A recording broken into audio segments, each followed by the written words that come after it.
I will tell you one major win that we had that I think is monumental and changes everything. If parents understand and students understand their First Amendment rights.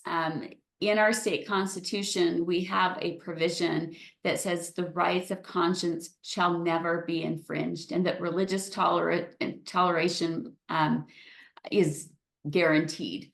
And so we have things in our constitution that were being violated in our state code, specifically in education code, that requires students to violate their conscience as a condition of gaining or receiving a diploma. Things that they are required to do, things that they have to fulfill in order to achieve those graduation requirements. So that just shouldn't be, right?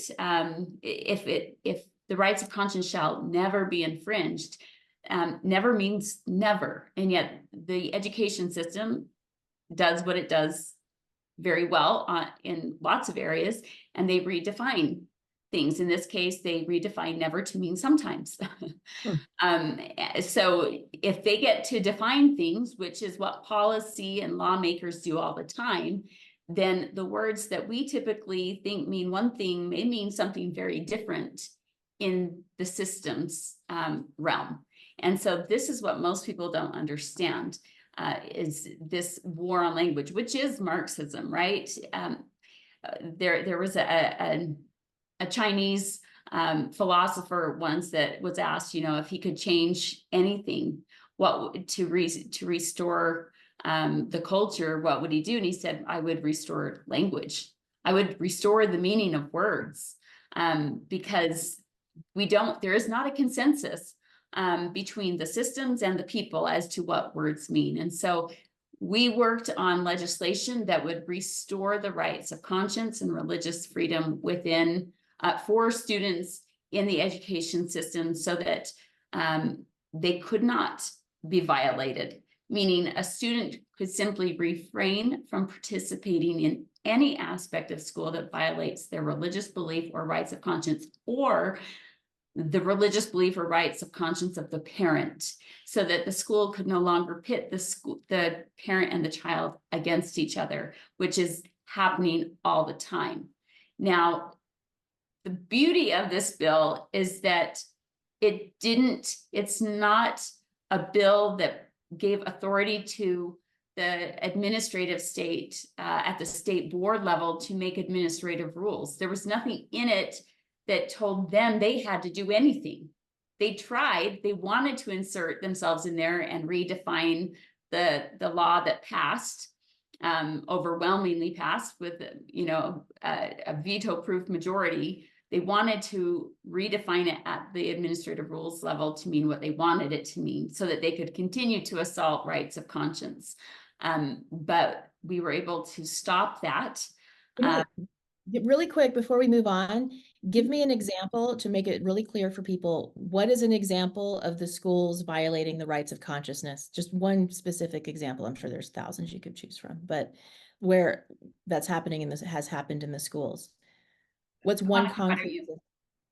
So one of the examples we've seen is in terms of character grading, or as a friend of ours calls it, personality grading, where the school has said it has a right to grade kids on their subjective attitudes and their values and their mindsets due to certain provisions in code.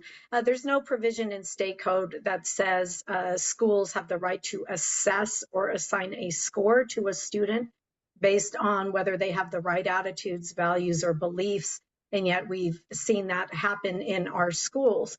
And so if you're a parent and you believe the function of a school is to grade your kids on objective academics, and you don't believe that it's their right or purview to be able to grade your child on whether the school thinks they are empathetic enough, then you should have that right to refrain from participating in that aspect of school without penalty. And so that could be just one example. We've seen also concurrent enrollment classes where a student, in order to pass a test, had to affirm multiple genders, the existence of multiple genders, or any sort of level of queer theory. We've seen that. You shouldn't have to affirm those as givens in order to pass a class. And Right. so there's a way to rephrase the question so that it's not just stated as a given fact. Maybe you could restate it as an assumption, restate it as a theory. You know, the schools have options, but a lot of these theories are posited as facts. And for a student, and especially when everything's moved to computers, there's like no way to advance to the next question unless you accept the premise of the previous question, which may be entirely false. So you guys, Natalie, you helped craft a bill. Monica, did you work on that too? Yeah, And we co-authored that. crafted the bill. And it's HB 348 from Okay. 2023. So if anybody wants to look that up, or and in our code, it's numbered as 53G10205. It's short, simple, not too many words, but the beauty of the bill is that it does not allow the state to penalize or discriminate against a student for refraining from participating in those things that violate their religious belief or right of conscience. And this bill passed. So, but yes, and it passed overwhelmingly. It was kind of a miracle the way it went through, because a bill like that would typically not make it even to see the light of day. It wouldn't make it past Rules Committee to get to a House or a Senate committee to even be heard. Because they know that that would disrupt the system. But there were some things that happened that which we didn't see coming, that allowed it to slip through and make it to that point. And we're super grateful. We feel like God had a hand in that, because if there's one thing that God wants, is for those inalienable rights that came from him to be protected.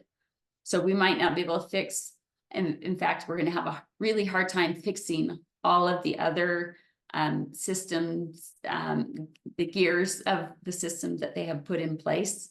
But this is one big stick in the spokes that says, you shall not pass. Like, you're treading on sacred ground here when you start to violate religious belief and rights of conscience. So is it the kids and the parents themselves that have to be aware of this and then bring it up? So yeah, Yes. everyone is So responsible for yes. making people follow this at their schools. Right. The other reason it was written so short and simply is so that anybody could understand it, even a child, and they could print it off and have it at school. And if the child's not particularly articulate and they don't know how to stand up for themselves, they can just hand it to their teacher and say, I am not participating. Okay. And the school has the responsibility to contact the parent in order if a child refrains from participating. So it provides that immediate transparency that is so lacking in our education system today. So, but again, the system isn't going to educate parents and children on this rule or this law that passed. The parents and the children are going to have to know it, and in order to invoke it.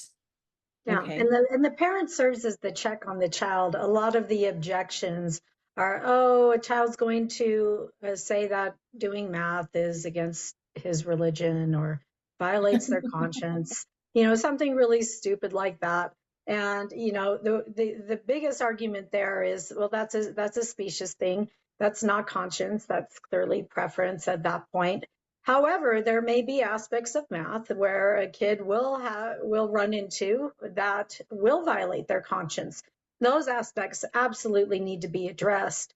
But there is They're inserting the Marxist agendas into math class, and absolutely, even teaching like that math is not objective. That they're going crazy now. Right. So like you can make the argument that 2 + 2 = 5. Like they have so much on the internet right now that to prove that objective truth is not objective, which is simply a lie. And this helps prevent, or at least give protections against that kind of assault on a child in a captured as environment where they don't have or they traditionally have not had the option to just get up and walk out. Right. Now they do. They don't have to just sit there and take it. They can say, this is not okay. Right. Well, that's great. And that's something that I definitely I'll help here in Utah to try to educate parents about this law. And this is something, again, state of Utah, what's the name of the bill, or the number of the bill again? So it was run in 2023, HB 348. It was dubbed the Rights of Conscience Bill. It has a more ambiguous sounding name, but it's in our code as 53G-10-205. Okay, so people can look that up.